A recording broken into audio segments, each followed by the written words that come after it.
My Orthodox friend. Really? Sorry about that. I forgot to record. Okay. No, Sorry, you're joining us halfway through, but I'm glad you're here. Go ahead, Kathy. okay, I'm here. The the You were talking about the Orthodox. yeah, At the Ann Orthodox. Arbor Yeah. community. Yeah. At their synagogue, the Torah gets, it's like a procession, and Mhm. if the non-Jewish are not allowed to even touch it. Okay. If you're married to a non-Jewish person, which my friend was, then he's not allowed, or in this case, he wasn't allowed to go on the altar even when his daughter was, was it, doing her bar mitzvah. The other thing that strikes me is the use of the For a term girl, it'd be just a bar for a girl, it'd mitzvah. Yeah, bar be, mitzvah, yes. right? The Bar is son. yeah, I went to both. Lots of them. I mean, yeah. Anyway, the use of the term priest, okay? Um, let's see, she's conservative. No, she's not Orthodox, but she's conservative. I had several friends in all different in two categories. Anyway, she said, I've never heard the term high priest. And she grew up in a very Jewish family in New York. And, it's always been rabbi and never high priest. Well, I don't know how a that. rabbi. Yeah, a Yeah, rabbi go is ahead. the leader of a local synagogue. Like in our church, we'd have a pastor. But Hmm. like all denominations, we have bishops and presiding bishops. We have other levels of pastorates. It's the same in the Jewish religion. A rabbi would be, and Jesus is often talked about as a rabbi, a teacher is what the word actually means. But that is normally the director of a local synagogue in Jerusalem and in Israel, where they had a priestly class. Those people were responsible for the temple, and then one of them was elected to be high priest among that. This is in the New Testament. It's also in the Old Testament about the No, I priest. know. I mean, and I'm surprised that a Jewish person had never heard of it. It's odd that a Jewish person would never have heard of it. It's in their I scripture. didn't go farther because I couldn't, say that she was Yeah. wrong. Yeah, I've never yeah, heard of well, the term priest. But of course, it is all through the Bible. So. right. It's obviously in the Bible. Yes. She didn't Starting to read pick her up Bible. Leviticus. I mean, she didn't read her Torah. Starting to pick up Leviticus sometimes. Go ahead. Okay, so the 28, the Thanksgivings that are there. I love verse 7. The Lord is my strength and my shield. We see that Yes. so many times throughout. We talk about God as a rock, a stronghold, a crag, my strength, my shield. This is peppered throughout the Psalter. Psalm 29 we did as our opening devotion, but I love the voice of the Lord. I talked about this and how it goes out. When I was reading this, went through 24, 25, 26, 27, 28, they all have a very similar feel to them. They're not exactly the same, but they all have this. And then I turned over to 29 and it was like, wow, that's different. Yes, I it is loved different. that. Yep. Yes, I love this psalm. I mean, it's just a beautiful psalm, and plus in it the power of the Lord's voice. God said, and there was creation at the voice of the Lord. Okay, all right. We have a Hovering on the Thanksgiving. ground in terror.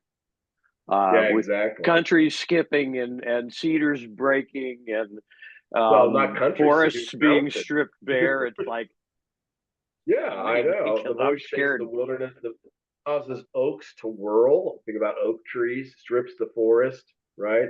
We also have the cedars of Lebanon, the country skipping like a calf, and then of course the mountain. Okay, like where is it? Like Mount Hermon. Oh, this doesn't have that way.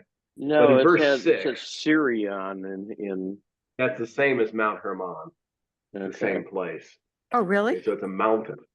Yeah, that's Mount Hermon. Sirion is Mount Hermon, same place. So again, but the idea, just the idea of that the Lord's power is so powerful that everything moves in his wake or her wake. Exactly. Be something you want to watch from a distance. Right.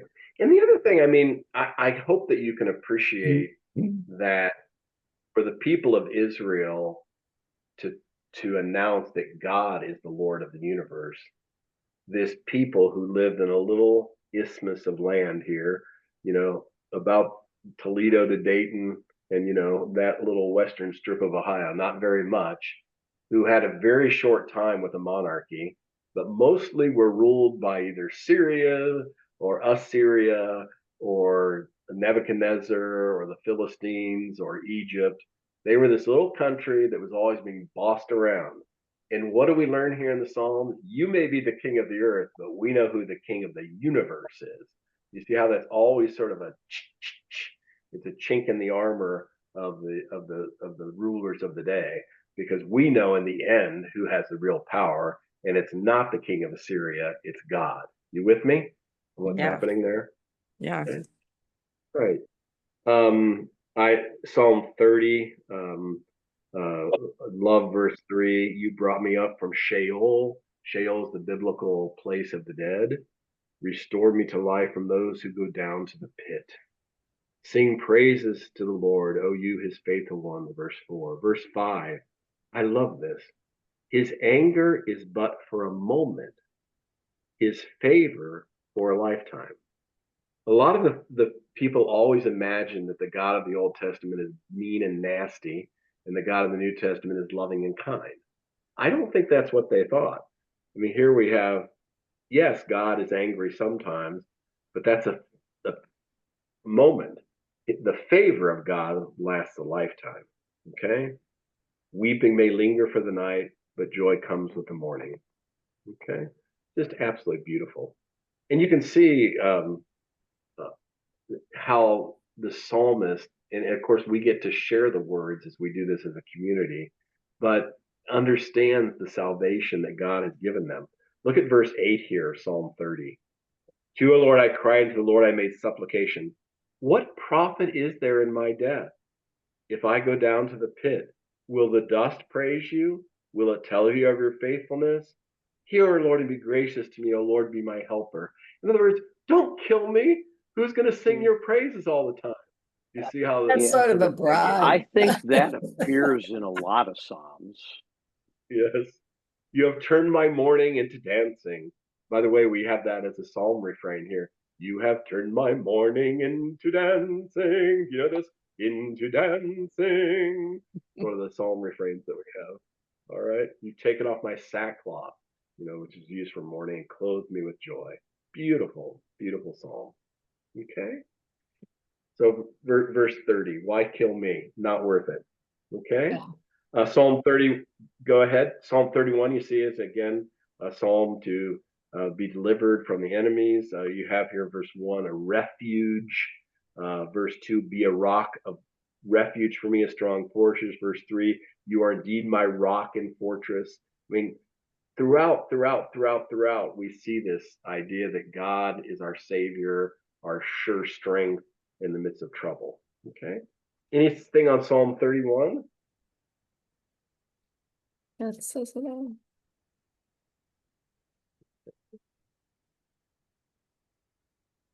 It ends with verse 24, be strong and let your heart take courage, all you who wait for the Lord. And of course, that's from Isaiah. Those who wait for the Lord shall renew their strength, right? They shall mount up on wings like eagles. Okay. This idea that those who wait are patient, God will bless. Okay. Psalm 32, what happens when we're forgiven? How many of you remember this part of the liturgy in verse 5? I said, I will confess my transgressions unto the Lord. Do you remember? Any of you grew up Lutheran? You hear the pastor saying that? I will confess my transgressions unto the Lord. It's part of the Maundy Thursday service, right? It was when I was growing up. Okay. Beautiful, beautiful, beautiful. Okay. I've got so many notes in here. I like verse 9. I had circled this. Do not be like a horse or a mule without understanding. whose temper must be curbed with bit and bridle, else it will not stay near you. Or we might translate as don't be an ass. You with me? And I mean that not in ass, but as in mule, right? Don't be like horse or mule with understanding, right? Exactly what it's saying. Yeah. Okay. But try to understand. Okay. Do you notice in I don't know if this is the first time, and I don't know if Pastor Rachel Wren talked about, but in my version, I don't know if it's in the trying to see if it's in the ELW version or not. It is not in that version. But in this version of my Bible, if you look after verse 5, verse 6, after verse 4, verse 5 and 6, do you see this Selah? Anybody see that? Do you even have a Bible that has that? Yeah. Yeah. Or Selah? Do you see that? Uh-huh. And I don't know, did Pastor Rachel talk at all about what this means? I think so. That is, I think we mentioned that we're not really sure what it means. yeah. Okay. Yes, we're not really quite sure what it means. Okay. And the reason I'm asking you, because I did not hear her or what she spoke to about this, but I was wondering if there's any new biblical scholarship that she's sharing about what this might be. When I was in seminary, what we were taught when we got to the word Selah here, which is a Hebrew word, they're not quite sure of the translation. What I was taught, and I was trying to ask you if she's changed this idea or not, was that it meant pause. Okay. So if we look at these particular verses, okay, for day and night your hand was heavy upon me. Reading verse 4. For day and night your hand was heavy upon me. My strength dried up as by the heat of summer. Pause. Okay, reflection. Pause for reflection. Verse 5. Then I acknowledged my sin to you, and I did not hide my iniquity. I said, I will confess my transgressions to the Lord, and you forgave me the guilt of my sin. Selah. Pause. Pause for thinking. Then verse 6. Therefore, let all who are faithful offer prayer to you. At a time of distress, the rush of the mighty waters shall not reach them. You are a hiding place for me. You preserve me from trouble. You surround me with glad cries of deliverance. Selah.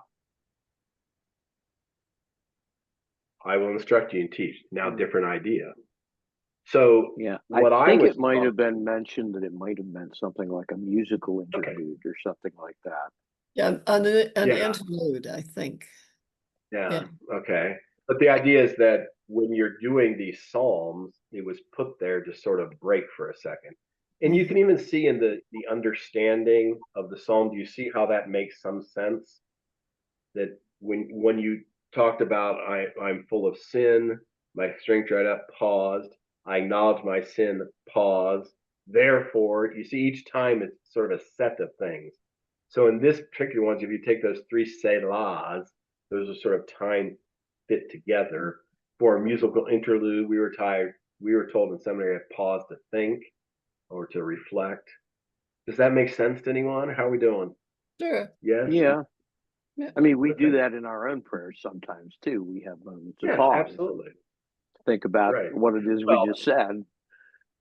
right. And even when we do our confessions in the church, I invite you to confess your sins. Then you'll notice sometimes there's a little time that says silence for reflection. Okay. We changed this recently because it used to say, if you remember this or not, I always thought it was funny. Time for self-examination and reflection. And I'm thinking, are people in the congregation going to be doing a self-examination during the time? How about we just say silence for reflection? Are you with me on this? As a kid, I was so odd. Silence for self-examination. Like, what are they asking me to that do? could mean a lot of different things. That could mean a lot of things. So now we've either just put time of silence or silence for reflection. We leave the self-examination out of it. That can be done somewhere else. All right. You all with me on this? Okay. Sort of an odd thing to ask people for, but I'm sure you've seen it before, have you not? Where it says silence for self-examination. Yeah, Joyce, help me here. All right, we got just a couple more to go through here. 33 and 34. 33 sort of celebrates God's goodness and all the things that God has done for us. Psalm 34, thankful for deliverance from help. And of course, if you look down at verse 8, we have sort of famous Oh, text yeah, there. no taste. Taste I and have see that. that the Lord is good. Yeah. I think many of you may know that that it's a refrain of one of the hymns that sometimes we sing during communion. Taste and see, taste and see the goodness of the Lord, right? And then we use some of these things. I will bless the Lord at all times. You look up at verse 1, so that's the refrain. And then what's the first verse of that hymn? I will bless the Lord at all times. Do you see that? Yeah, His praise shall always be on my lips. You see how that goes back to that? So that's all from Psalm 34, that beautiful communion hymn. Now, here's a little oddity. We sing that at the time of communion, do we not? We understand it to be Eucharistic. Yeah. It's from the Old Testament. Pre-Eucharist, pre-Lord's Supper, pre any of that, but we have thought of it in terms of eating the body and blood of Christ, right? So we've sort of harvested that from it. But anyway, it is what it is. And you can see where we got that from. Okay.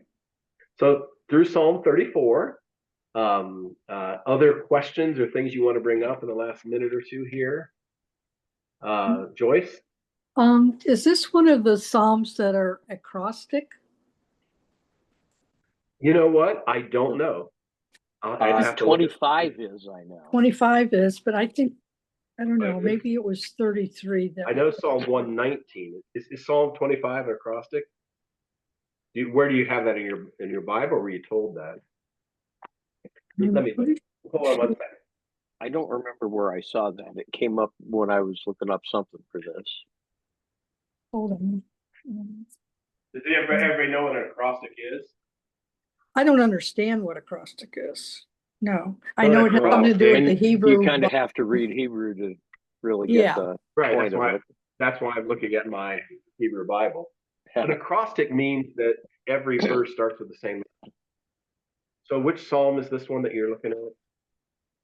Which did you say was an acrostic?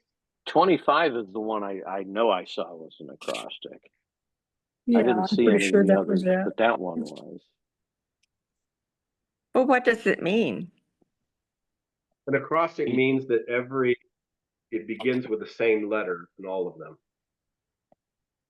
So I thought it this was sequential letters like A, B, C, D, E, F, G. ABC, it could be, right? Because it's hard to say. Except not in Hebrew, obviously, because This is those aren't in their Hebrew, letters, but but- Aleph, Beit, Gimel. In 25, Yeah, they all couldn't be the same letter, right? I mean, as Well, you're in starting, Hebrew, it could be. it could be. yeah. Yeah, the problem, all the It could be and the Hebrew. poetry stuff is all if you're reading it in Hebrew. Oh, Right, When but you're in English, you're 25, kind of losing some of the original. yeah, Psalm 25, to you, O Lord, I lift up my soul, Nephesh, I see it there. That is not an acrostic. I mean, I okay. have it No. right here. Nope.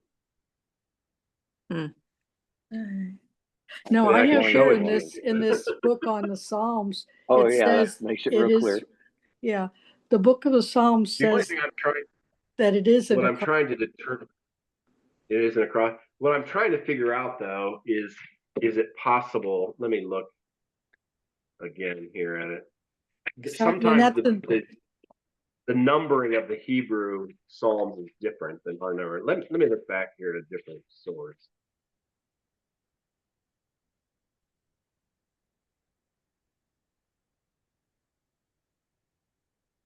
Oh yes, it is. You're right. Yeah. It's just a different number here in the Hebrew. I see it now. Yeah. So it goes Aleph, Beit, Gimel, Het, Het, Zion, Het. Yes, it is.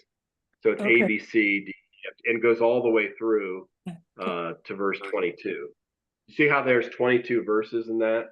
Yeah, Guess how many letters there are in the Hebrew alphabet? 22. 22. Really?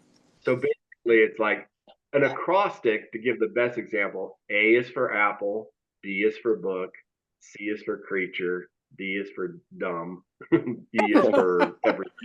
And You that understand would what I'm be, saying? Right. And so I do see it here now that you say that. Yes, But- thank you for catching. I was looking, I realized that sometimes the numbering is a little bit different in Hebrew. So our 25th Psalm that we have is Psalm 25 is an acrostic. Yes. Okay, now when they do that in Hebrew, so is that part of the wording here? Or is that just a way to number it? Say that again. Okay, Like is number 1, 2, 3. like instead of one, it would be A or whatever the Hebrew letter is, and then Right. two would be B. Is that what it's being used for? Or is So it in actually the- part of the psalm? It's the versification. So verse 1 starts with A or Aleph. Verse 2 starts with Beit. So in the Hebrew Bible, I wish I could show you this because you might be able to see it, but I don't know. This Mhm. psalm starts Looks with like ink blobs on the paper. okay, but if you know Hebrew a little bit, and I don't know Hebrew as well as I'm sure Pastor Ren does, but as Pastor Rachel does, but it starts out with La David, to David, right? You see that? It says Oh, of okay. David, but I would say to David. The first word is Elohim with an Aleph. Elohim, meaning the Lord. All right. Okay, Then the all next verse 2 starts with a B, Beta. So in Hebrew, Aleph, Beit, Gimel, A, B, C. In Greek, it's Alpha, Beta, Gamma, Aleph, Beit, right. Gimel, versus A, B, C, D. You know that, right? So yes, this is an acrostic. I see it now. I was on the wrong part of it. Well, very good. Okay. So cool. So, and we run across those. And of course, when we get to the longest psalm in the Bible, that's also an acrostic, Psalm 119. And the nice They thing have is, to at use least the in alphabet at least 100 times in that. right, but in that acrostic, the one thing that's different is each part. So the Aleph part, all those verses start with the Aleph. In the Beit part, all those verses start with the Beit. So it's just a poetic Wow. device. Huh. And I wish it's sort of my life dream. I'm going to take Psalm 119 sometime and do it so that you see it in English. So the first verses always start with A, and you would visually see what they've done, where it's hard to see in the English. Okay. All right. Pastor Rachel, when she was doing this, she said that there's some guy named Robert Alter who has translations of these things where he goes very much out of his way to try to translate the Hebrew into English in a way that everything still works out the same way as it does in Hebrew. Yeah, I know. I haven't seen that. But his I'll have to take a Bible look is at very expensive. that. Well, that makes sense. Yeah. All right. Well, next week we're going to get into the Psalter here again, and next week we're doing Psalm 35 to 43. I want to apologize to our listening audience that I forgot to turn on the record, and even though on my sheet I had record right there, that I still forgot it because you get to talking. So you only got half of it. I apologize for that. Next week I'll try to teach it to my forehead or somebody remind me. But we'll be here next week at 6 o'clock. Look forward to seeing you. And we are doing Psalms 35 to 43. And just an advance warning, many of those Psalms are not Psalms that are usually used in worship. In fact, 5 of them are not even in the Old Luther Book of Worship. So we'll have to take a look at those and see why. They some of the Smite My Enemies ones. Usually you got it. So, all right. Blessings to everyone, and we will see you soon. Thank you. Thank you. Thank you. Thank you.